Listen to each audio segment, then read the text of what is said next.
Hi everyone, my name is Babalo. I'm an activist and volunteer at Masifunde, Germany.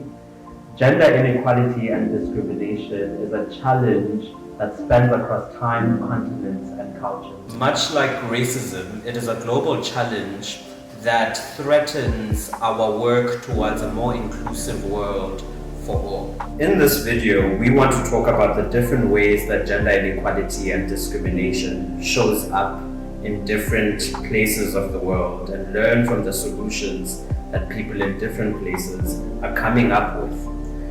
We believe this is what it means to really think global and act local. And this is what brings us closer to overcoming the global challenge of gender inequality and discrimination. How we approach this though through our educational programs is by putting the focus on people of the global south, as well as people who are most affected by this gender inequality and discrimination issue. Experts and activists from Ghana, Cameroon, Kenya, South Africa in this video show us how the issue of gender inequality and discrimination shows up in all kinds of spaces such as politics, healthcare, employment, education, etc.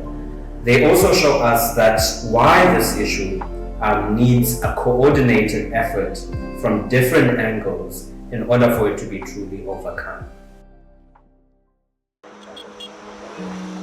Homosexuality has been illegal in Ghana since 1960, but the law has rarely been enforced.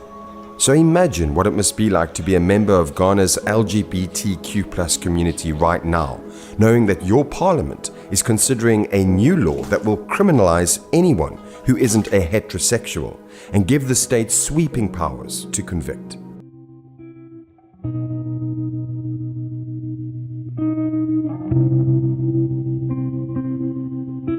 Have you ever been discriminated against through no fault of yours?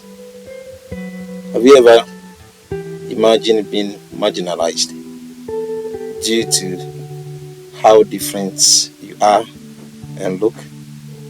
Well, I am a researcher at the University of Hamburg and a social activist as well as an advocate representing the voice of the voiceless, especially those in sexual minority, including members of LGBTQ+ community.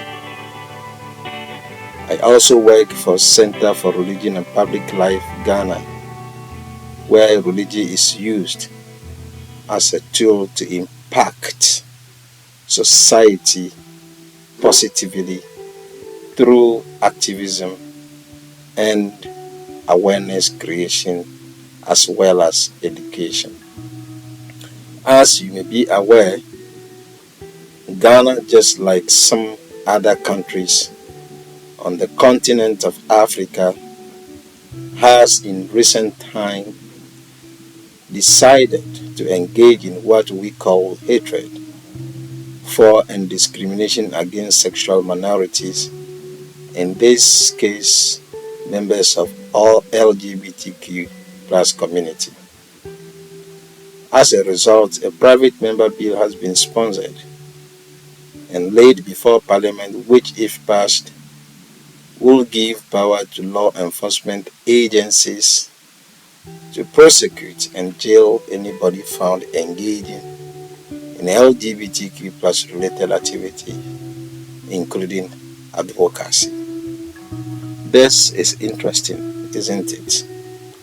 However, we from the Center for Religion and Public Life are here to tell you and also to get you informed that members of LGBTQ+ community are human beings just like you and I, and there is nothing absolutely wrong with them. Just as you and I, they too deserve the right to live, love, and be loved. So it is for this reason that CRPL Ghana is engaging in several human rights related activities, including stakeholder conferences, writing memo to Parliament opposing the bill, as well as creating awareness via social media handles, and also engaging in public demonstration, among other things, all in attempts to ensure human dignity and integrity for all, especially members of LGBTQ plus community. So friends, we would like to urge you to stop the hatred and allow them to enjoy their rights to freedom of association.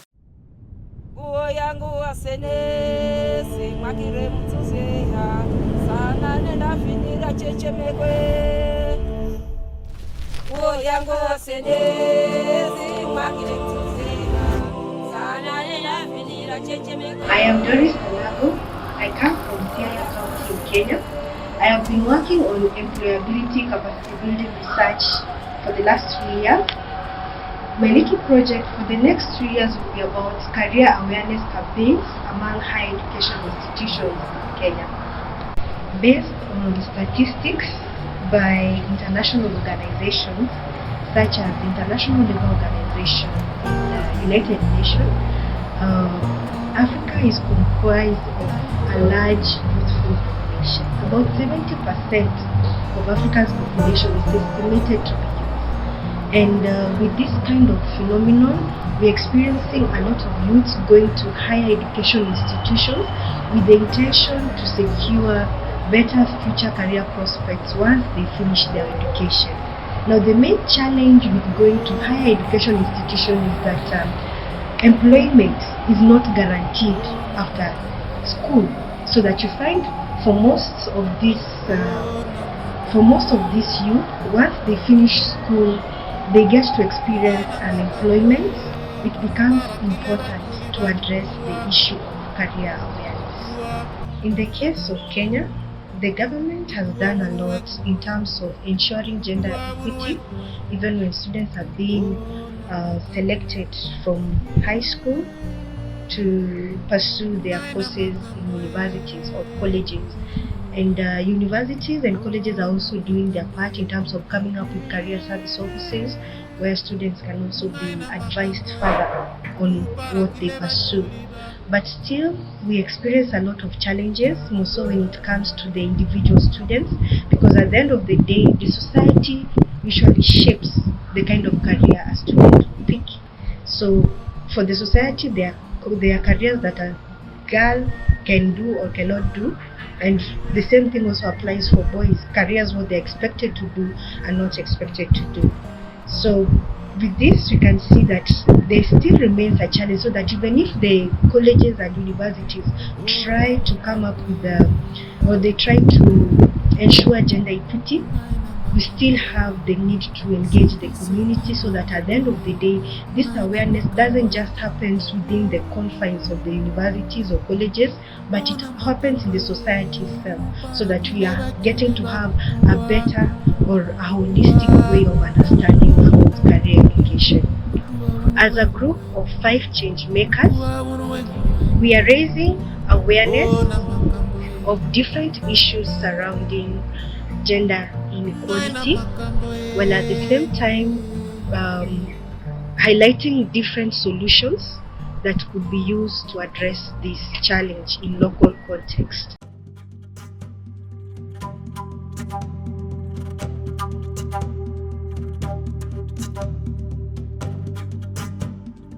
As a researcher here at the University of Cameroon, I carry out research to produce basic knowledge and use it as well as available data to sensitize, create awareness in women for them to avoid risk factors. We all love nature. Summer tree sea. Its beauty makes us stand in awe before its creator. Sitting by the riverside contribute to our relaxation in many parts of the world. In developing countries, nature sometimes plays a reverse effect. part of the population is exposed to risk factor from nature, exposing them to infectious diseases of poverty, usually called neglected tropical diseases. Activities such as laundry, dishes washing, farming are some of the activities that make women the most vulnerable population. I wish to call you watching this to make your little part so as to contribute to an integrated fight approach in everyday life behavior that will serve as a tool for prevention and management protocol of policymakers and thus improve women's health. Collaboration that may come from a team, a network of experts to create awareness among affected people is most welcome.